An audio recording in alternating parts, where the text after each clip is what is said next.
Muniz, as empresas hoje estão preocupadas em diminuir o número de acidentes com os funcionários. Que ferramenta é essa que você trabalha que pode ajudar na previsibilidade que uma pessoa tem a se acidentar? A ferramenta PET, juntamente com a ferramenta pré-RISC, chegam na estrutura emocional das pessoas, nos dando um gráfico com o estrutural de como a pessoa é, bem como informações em forma de gráficos do potencial que essa pessoa tem para facilitar o acidente no trabalho, né? E evidentemente que com essas informações em mãos podemos canalizar cursos de competência emocional para que o acidente no trabalho seja minimizado. Eu vou voltar um pouco mais a falar sobre essa questão do assessment, do pré-RISC, daqui a pouco. Eu estive conversando alguns dias atrás com você e você me falou sobre a questão dos acidentes físicos dentro da empresa, que eles são sempre precedidos por também acidentes emocionais. Você poderia clarificar um pouco mais sobre esse assunto para a gente? Sim, olha, quando nós sempre chegamos numa semana de CIPAT, por exemplo, ali está, que não tem aquele painel na frente, estamos há tantos dias sem acidentes de trabalho. Ali é uma referência a acidentes físicos. Quando você pergunta, nesse período alguém foi humilhado aqui dentro? Você ouve as cabeças fazendo assim. Alguém chorou de tristeza ou de raiva? Você está me dizendo que essas pessoas que sofrem algum tipo de sofrimento emocional, aquelas pessoas que têm sofrimento emocional, elas estão mais suscetíveis a acidentes reais? Com certeza. Goleman já falou da fisiologia das emoções. As emoções, elas desencadeiam um processo bioquímico que afeta o comportamento físico e os reflexos emocionais das pessoas. Uma pessoa que acabou de receber uma notícia e está abalada emocionalmente, ela não pode dirigir? Ela acabou de ser acidentada emocionalmente e, se for dirigir, possivelmente vai para um acidente físico. Quantas vezes, andando por esse Brasil afora, isso tem exemplos que infelizmente se multiplicaram, pessoas que receberam a notícia de que algum querido está passando mal ou foi acidentado e essa pessoa vai ao encontro para um socorro, para uma assistência e também se acidenta. Crise no casamento, por exemplo, brigas dentro da família, isso potencialmente pode ocasionar acidentes dentro da empresa. Por isso que as empresas campeãs estão hoje tratando do lado familiar das pessoas, dando assistência, conceitos de como gerir a família, de como estruturar bem o romance, como conduzir bem um filho. Voltando a falar um pouquinho sobre a questão desse assessment, deste gráfico do pré-RISC, que pode mostrar a suscetibilidade de uma pessoa a acidentes. Quando você observa uma pessoa que tem um comportamento mais seguro, ela é mais atenta a detalhes, ela tem um grau de atenção e de tônus de vida melhor, ela tem menos possibilidade de acidentes? Sim, embora ninguém está zerado para os acidentes, sempre tem algum ponto na personalidade que facilita, mas a ferramenta PET, a pré-RISC, elas nos dão condições de localizar as pessoas com mais inclinação para se acidentarem. Isso faz parte da estrutura, às vezes emocional, bioquímica das pessoas. Mas, Muniz, agora ficou aqui uma dúvida. Em que parte que entra a consultoria para poder sanar esta possibilidade iminente de um acidente ou mesmo que remota, mais do que uma pessoa ou outra? Como é que... Pela conscientização de quem a pessoa é, através das informações que ela deu no formulário e que geraram o seu gráfico estrutural. A partir dali, os consultores entram em ação em devolutivas pessoais e também em orientações em grupo, por famílias de perfis, pessoas que têm perfis semelhantes. Conversam abertamente. E olha, eu não encontrei até hoje uma pessoa que não ficasse extremamente agradecida por essas informações. Você está querendo me dizer que a conscientização da pessoa de que ela é mais sujeita a um tipo de acidentes ou ela precisa tomar mais atenção, isso diminui efetivamente o acidente, a possibilidade dela se acidentar? Sim, porque a maioria dos comportamentos que a pessoa tem, os comportamentos negativos para as relações interpessoais, normalmente eles estão num ponto cego do perfil que as pessoas não têm consciência disso.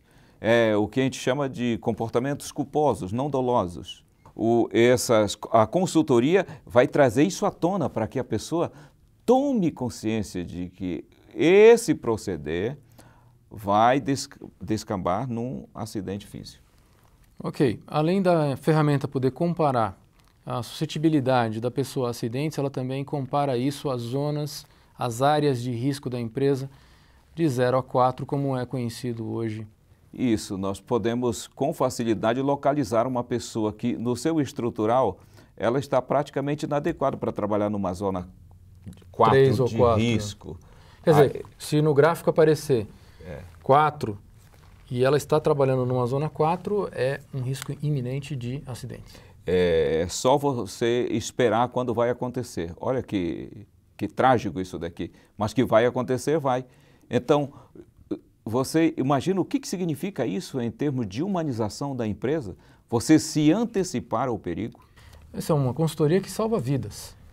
Com certeza. Você imagina o impacto disso no meio para levar as pessoas a promoção do QF, que é o coeficiente de felicidade.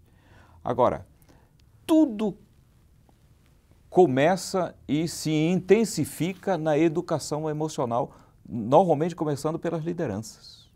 Muniz, sem saber, um líder pode estar maltratando emocionalmente os seus funcionários, de uma forma inconsciente até, e aumentando o risco de acidentes dentro da empresa.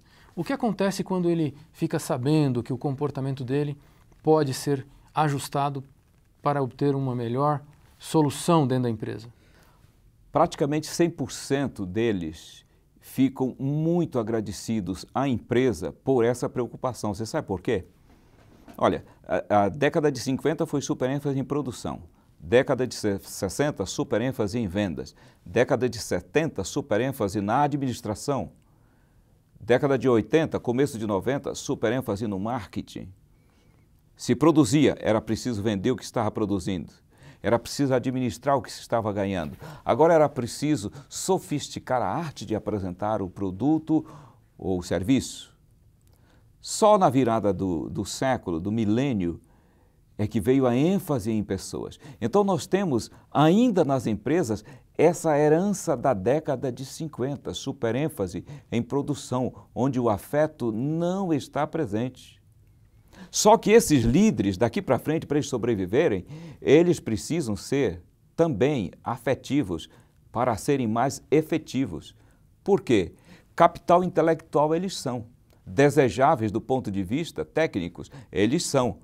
Mas daqui para frente, eles precisam entender que essa pegada técnica só tem um peso de 25% na permanência dele. 75% é habilidade interpessoal. Tem que entender de gente.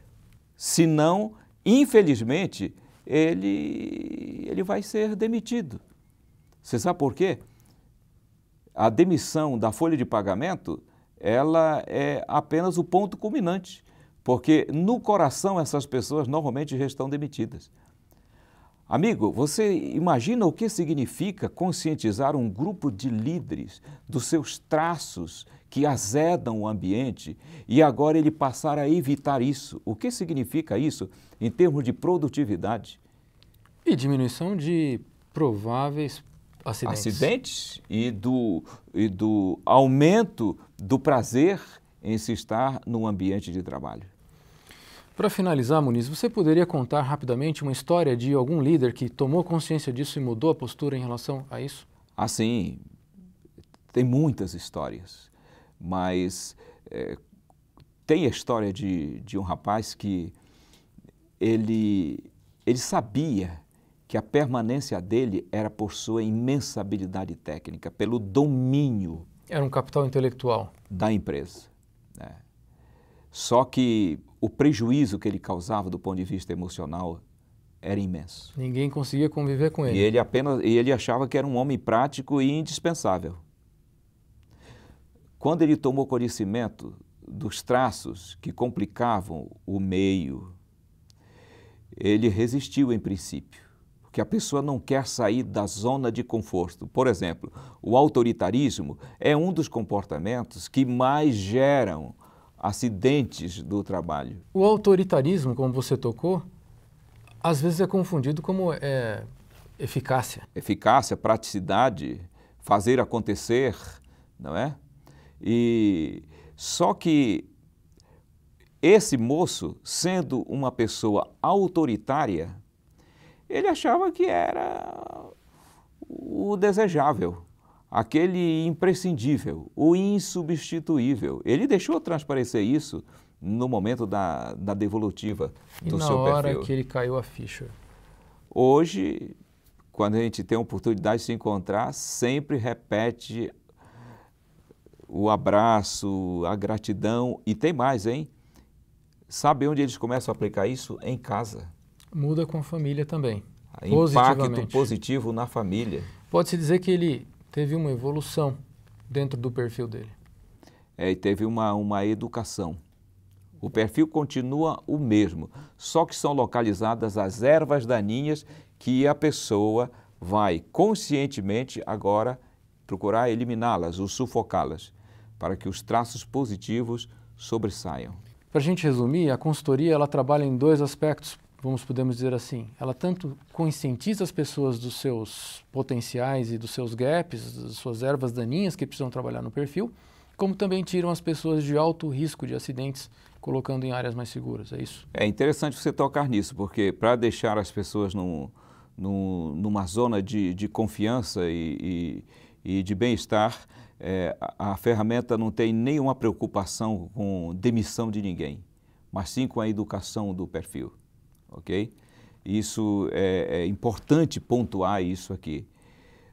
No máximo que vai acontecer são algumas realocações, não é?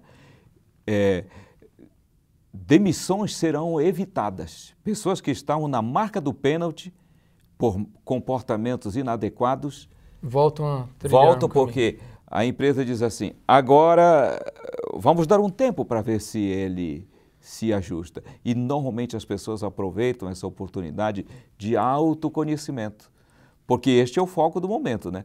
Sabe que a última onda ela veio para ficar e a última onda é aquele velho conselho do filósofo, conhece-te a ti mesmo, né? Que legal. Muniz, muito obrigado pela sua presença aqui e esperamos mais vezes dentro do nosso canal da Criativa Humana você poder falar sobre o pré-risque, a redução de acidentes e o desenvolvimento do ser humano por completo.